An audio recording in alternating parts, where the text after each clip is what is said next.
listening to Mainland 98.3 FM. Dear Nigerians, I am determined, I repeat, reliable and reliable power.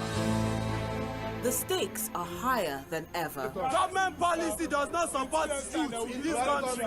So if you say you have any idea, one day, one way or the other. The conversations are louder than imagined.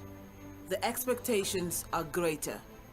The demand for quality blueprints needed to make informed decisions is constantly being reviewed. You can't start hiding under party or anything.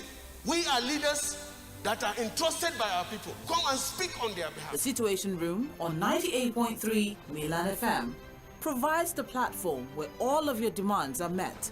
Issue-based conversations about politics, policies, leadership and governance in Nigeria and around the world.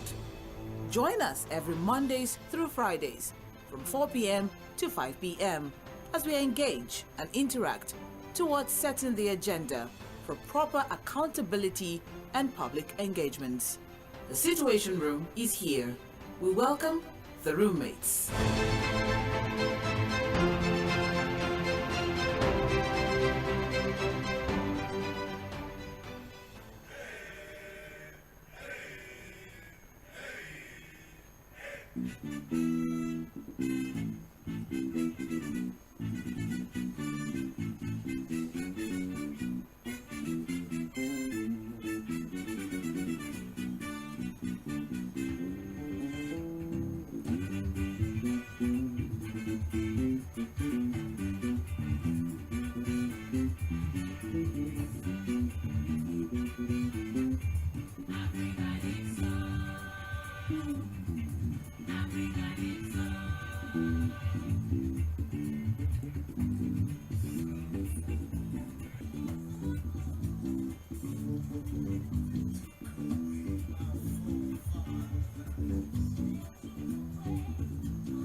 Okay, you're especially welcome to this Thursday edition of the Situation Room live on Mainland 98.3 FM. The sound of Lagos. It promises to be an amazing time on radio today, and you know the way we always do it every Thursday. I'm always with Mr. Miwade. Well, that is going to be a wait on the 8th. Resume his rest. The democratically immediately the governor now. At the states, there was a denial. The allegations of from one particular issue to the military election in the state elections. One multi-governor of the state, said all of the executive those issues. So, you know what?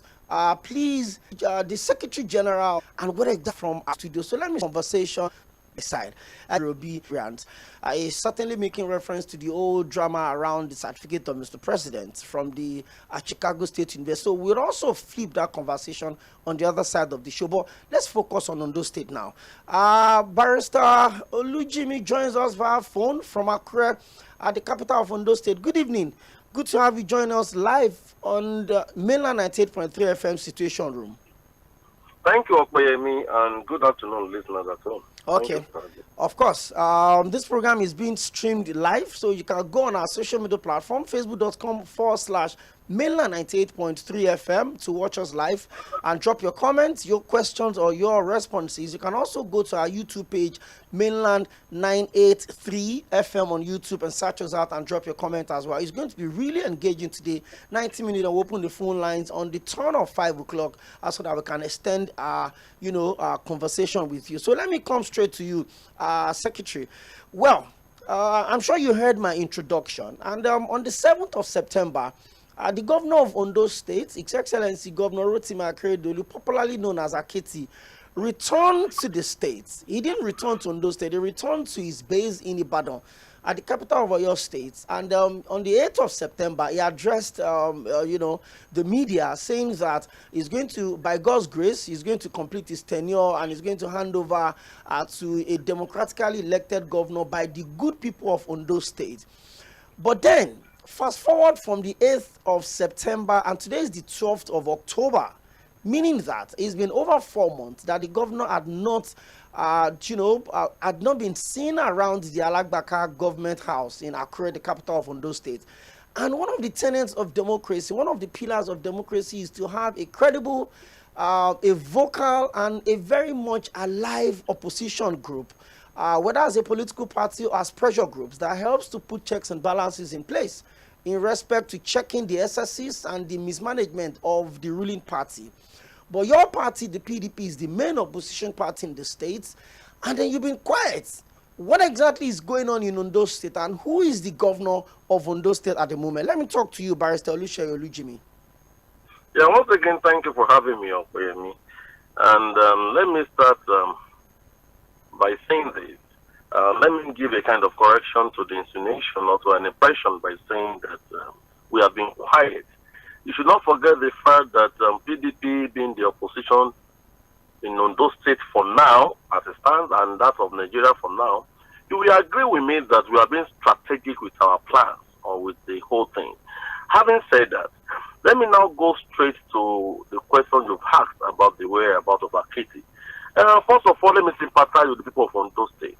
And we should know this as a matter of fact, that no man, should be should be moved or should be mocked over his head. Because you too, you agree with me that at times, or let me say most times, we don't buy that is because we must start by that ground, we should take emotion out of because even when you them by saying the question is this, where is good is yes. If Akété is to be my home party, because yes, the main opposition party agree. I've gone back to them. So that is special. Political editor of Guardian newspaper, your role outside as the engine room, as the correspondent of the opposition in this state. Let me ask you, as a lawyer and as a young person, let me also put this to you: is the governor breaking any constitutional provision by not being in office? Because what the Constitution says is very clear. And he did that when he was traveling for the second time, when he handed over power to the deputy governor, Mr. Loke Aiyedatiwa, to act in that capacity. And within the period, there are reports that the state did not hold any Federal Executive Council meeting. In fact, there were also reports that the acting governor summoned the Executive Council meeting and the commissioners did not answer him. Also, it was in the news that the Speaker of the State House of Assembly was commissioning projects in the capacity of the governor, where there's an acting governor in the state. So there's been a lot of drama back and forth, to the point that even the deputy governor had to approach the court to get a court order to prevent the House of Assembly from impeaching him and throwing him out of office. Now, Marshall saying this, contained in the Constitution of sound, and that we must remove emotion. Governor is not of sound mind, as it is. So, therefore, do we agree with me that it is an automatic, I won't say disqualification, a matter of him handing over. That's why I keep saying this. We blacks, if it also be in abroad, don't be surprised. He must have left